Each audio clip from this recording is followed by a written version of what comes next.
उसको ध्यान में रखना है।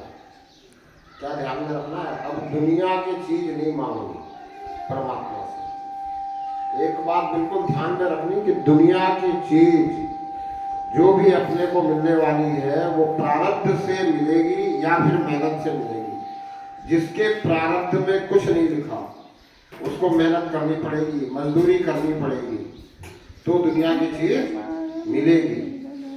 मांगने से अगर कुछ परमात्मा दुनिया की चीज देता तो कोई भी गरीब नहीं रहता। हर गरीब अमीर बनना चाहता है कि नहीं? हर गरीब चाहता है कि मैं भी अमीर बन जाऊं। मांगने से अमीर नहीं बनता। या तो उसके पिछले जन्मों के कर्म कुछ ऐसे अच्छे हो जिसका फल परमात्मा दे तो अमीर बन जाता है। और अगर मेहनत करे, अभी जैसे बच्चे बचपन से मेहनत करें तो पढ़ लिख करके अपनी जीवन को संवार सकते हैं।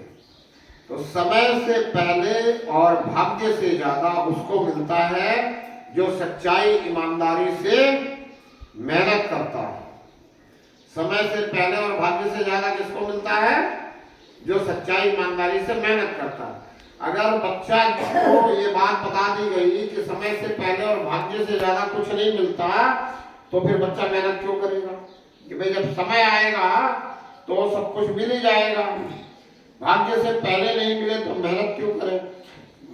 कहने की मतलब ये है कि हमें अपने बच्चों को समझाना पड़ेगा कि समय से पहले और भाग्य से ज्यादा उसको मिलता है जो सच्चाई ईमानदारी से मेहनत करता है।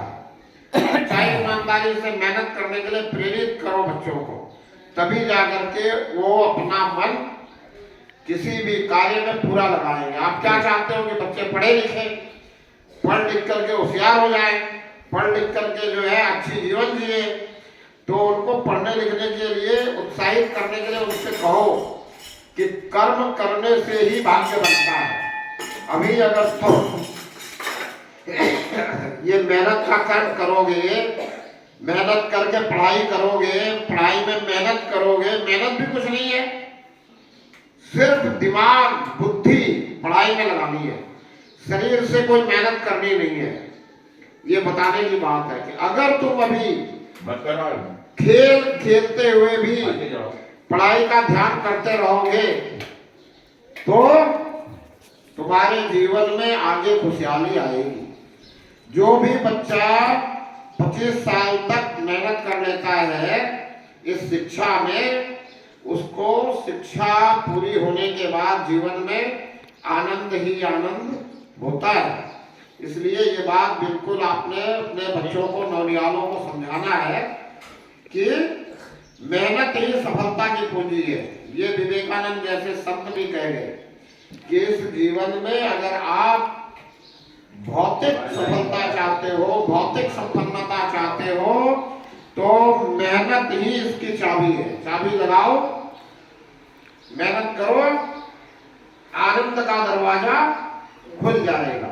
ये बात ध्यान रखनी है। और एक बात है, हम कहते हैं सुनो सबकी और करो मन की नहीं करनी चाहिए। मन की करने के लिए संतों ने मना किया है, और मन की करना हो तो सबके सुनने की जरूरत नहीं है। तो इसलिए सुनो सबकी, करो वो जो सबसे अच्छी और सच्ची हो।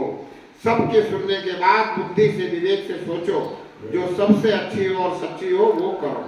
और हमेशा परमात्मा से प्रार्थना करो कि हे प्रभु मुझे माफ कर, अपनी शरण में ले ले। शरण में लेने का मतलब है कि मेरी उंगली पकड़ के तू जैसा चाहता वैसा चला ले। ठीक है, बोलो परमपिता परमात्मा की जय। अटी के अटी लाइन बना लो, फिर गाड़ी उठी के अटी लाइन बना लो।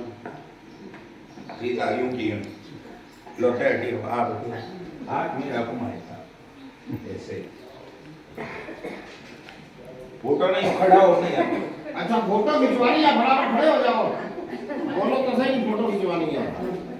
सब खड़ा हो पहले, खड़ा हो जाओ एक साथ। अटी आओ पास, पिता परमेश्वर ह्यूमन का आ जाएंगे। सीधा खड़ा हो जाओ, आओ फोटो सामने एक एक लाइन बढ़ा। पूरी लाइन बना लो बढ़िया से। भगवान को भी आ जाओ हटी आ जाओ।